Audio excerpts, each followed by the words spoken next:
ഈ രാഷ്ട്രീയ അഭിപ്രായ വ്യത്യാസങ്ങളൊക്കെ ഉള്ള പാർട്ടികളാണ്, ബദ്ധവൈരികളായ പല പാർട്ടികളുമുണ്ട്. പക്ഷേ ഇവരെയൊക്കെ ഒന്നിച്ച് രാജ്യമെന്ന ഒരൊറ്റ വികാരത്തിൻ്റെ ഭാഗമായി ഒറ്റക്കെട്ടായി നിന്ന് ലോക ജനതയോട് ഭാരതത്തിൽ എന്താണ് സംഭവിച്ചതെന്ന് വിശദീകരിക്കാൻ വേണ്ടി സ്വരുക്കൂട്ടിയിരിക്കുകയാണ്, ഒരുക്കിയിരിക്കുകയാണ്. സ്വാഭാവികമായിട്ടും BJP നയിക്കുന്ന സർക്കാർ ഇതിൽ വഹിച്ച ഒരു പങ്ക് വളരെ വലുതാണ്. ഇതെങ്ങനെയാണ് യാഥാർത്ഥ്യമാക്കി മാറ്റിയത്? ഓപ്പറേഷൻ സിന്ദൂറിന് ശേഷം അന്താരാഷ്ട്ര തലത്തിൽ നമുക്ക് സോഫ്റ്റ് പവർ പൊളിറ്റിക്സിലൂടെ ബോധ്യപ്പെടുത്താൻ വേണ്ടി ശ്രമിക്കുമ്പോൾ നമ്മുടെ രാജ്യം മാത്രമേ ഉള്ളൂ, അതിൽ യാതൊരുവിധ രാഷ്ട്രീയവുമില്ല. രാജ്യത്തിൻ്റെ കാര്യങ്ങൾ വളരെ വ്യക്തവും ദൃഢതയോടുകൂടി ലോകരാഷ്ട്രങ്ങളെ ബോധ്യപ്പെടുത്തുക എന്നുള്ളത് നമ്മുടെ ഓരോ പൗരൻ്റെയും ഉത്തരവാദിത്വമാണ്. അപ്പോൾ തിരഞ്ഞെടുക്കപ്പെട്ട ജനപ്രതിനിധികളുടെ നേതൃത്വത്തിൽ എല്ലാ കക്ഷികളുടെയും നേതാക്കന്മാരുടെ ഒരുമിച്ച് ഒരു ഗ്രൂപ്പിലും ഒരു കക്ഷിയിൽപ്പെട്ട നേതാക്കന്മാർ മാത്രമായിട്ടില്ല. അതാണ് നമ്മൾ അതിൽ ഏറ്റവും ശ്രദ്ധിക്കേണ്ടത്. എല്ലാ കക്ഷിയിൽപ്പെട്ട നേതാക്കന്മാരും അവർ രാജ്യത്തിന് പൊതുവായി നൽകുന്ന ഈ സർക്കാർ നൽകുന്ന വിവരങ്ങൾ അന്താരാഷ്ട്ര തലത്തിൽ അറിയിക്കുന്നതുകൂടി നമ്മുടെ രാജ്യം ഈ വിഷയത്തിൽ സിന്ദൂറിൽ എന്ത് നിലപാടെടുത്തു, നമുക്കെതിരായിട്ടുള്ള എന്തെല്ലാം പ്രകോപനപരമായ നടപടികൾ പാകിസ്ഥാന്റെ ഭാഗത്തു നിന്നും ഉണ്ടായി എന്നുള്ളതിനെ പറ്റി വളരെ വ്യക്തമായ ഒരു കാര്യങ്ങൾ ലോകരാഷ്ട്രങ്ങളെ ധരിപ്പിക്കേണ്ടതുണ്ട്. അപ്പോൾ ആ വിശദ വിവരങ്ങളെന്നെല്ലാം തന്നെ നമ്മൾ ധരിപ്പിക്കുമ്പോൾ നമ്മുടെ ഇവിടെ രാഷ്ട്രീയമില്ല, രാജ്യം മാത്രമേ ഉള്ളൂ. എല്ലാവരെയും ഒരുമിപ്പിച്ച് നിന്നുകൊണ്ട് അന്താരാഷ്ട്ര വിഷയങ്ങൾ കൈകാര്യം ചെയ്യാൻ കഴിവുള്ള ബഹുമുഖ പ്രതിഭകളെ കൂടി ഉൾപ്പെടുത്തിക്കൊണ്ട് അപ്പോൾ ഏറ്റവും ഇതിൽ സംസാരിക്കേണ്ടി വന്നിട്ടുള്ള ശശി തരൂരുമായി ബന്ധപ്പെട്ടതാണ്. ശശി തരൂരിനെ പറ്റി നമുക്കറിയാം.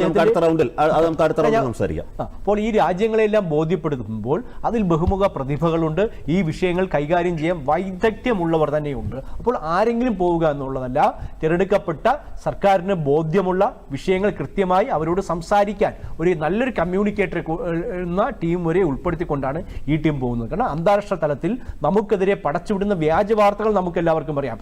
ഈ നേരത്തെ സാർ പറഞ്ഞതുപോലെ പല രീതിയിലും നമ്മൾ മുൻകൈ നേടിയെങ്കിൽ പോലും വ്യാജ വാർത്തകളിലൂടെ ഈ അന്താരാഷ്ട്ര തലത്തിൽ എവിടെയെങ്കിലുമൊക്കെ ചില വാർത്തകളൊക്കെ വ്യാജതലത്തിൽ എത്തിക്കാൻ പാകിസ്ഥാൻ കഴിഞ്ഞു എന്നുള്ളത് നമ്മുടെ മുമ്പിൽ ചില യാഥാർത്ഥ്യങ്ങൾ നിൽക്കുമ്പോൾ അതിനുശേഷമാണ് നമ്മുടെ സേനാ മേധാവികൾ കൃത്യമായ കാര്യങ്ങൾ വീഡിയോ സഹിതം പുറത്തേക്ക് വിട്ടുകൊണ്ട് പാകിസ്ഥാൻ അന്താരാഷ്ട്ര തലത്തിൽ സാമൂഹ്യ മാധ്യമങ്ങളിലൂടെ ഉൾപ്പെടെ AI സഹായത്തോടെ ഉൾപ്പെടെ നടത്തുന്ന പ്രചരണങ്ങൾ വ്യാപകമായി വ്യാജമാണെന്ന് തെളിഞ്ഞുകൊണ്ടിരിക്കുകയാണ്. അത് തെളിവ് സഹിതമാണ് നമ്മുടെ ഭാരതം പുറത്തേക്ക് വിടുന്നത്.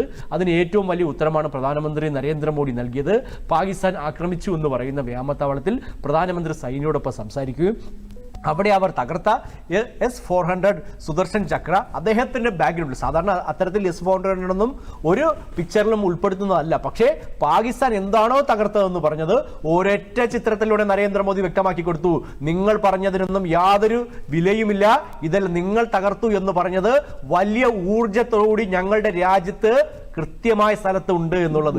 അതോടുകൂടി തന്നെ പാകിസ്ഥാൻ നടത്തിയ വ്യാജ വാർത്തകളെ പൊളിക്കാൻ പ്രധാനമന്ത്രിയുടെ ഒരു ചിത്രത്തോട് കഴിഞ്ഞു. ഇനി ചിത്രങ്ങൾ മാത്രമല്ല, നേരിട്ട് പോയി നമ്മൾ സോഫ്റ്റ് പവർ പൊളിറ്റിക്സിലൂടെ സംസാരിക്കുകയാണ്. അത് അന്താരാഷ്ട്ര തലത്തിൽ നമ്മുടെ രാജ്യത്തിന് ഉണ്ടാകേണ്ട വലിയ മാറ്റമുണ്ട്. കാരണം വെച്ചാൽ നമുക്കറിയാം ഇതിനിടയ്ക്ക് IMF കുറച്ച് ഫണ്ട് നൽകിയിട്ടുണ്ട്. അപ്പോൾ പാകിസ്ഥാന് ലോകതലത്തിൽ നിന്ന് ഒരു രാഷ്ട്രമെന്ന നിലയിൽ ലഭിക്കുന്ന സഹായങ്ങളുണ്ട്, ഇസ്ലാമിക കൺട്രി എന്നുള്ള രീതിയിൽ കിട്ടുന്ന അനുഭാവങ്ങളുണ്ട്. പക്ഷേ ഇതെല്ലാം ഒരു രാഷ്ട്രത്തിനും ചേർന്നതല്ലെന്നും ഏത് മതത്തിൽ വിശ്വസിക്കുന്ന രാജ്യമായാലും സ്വന്തം രാജ്യത്ത് ഭീകരവാദികളെ പോറ്റി വളർത്തിക്കൊണ്ട് ലോക സമാധാനത്തിന് തന്നെ ഭീഷണിയായി മാറുന്നു എന്നുള്ള കാര്യം കൃത്യമായി ഭാരതം ബോധ്യപ്പെടുത്തുക. ശരി.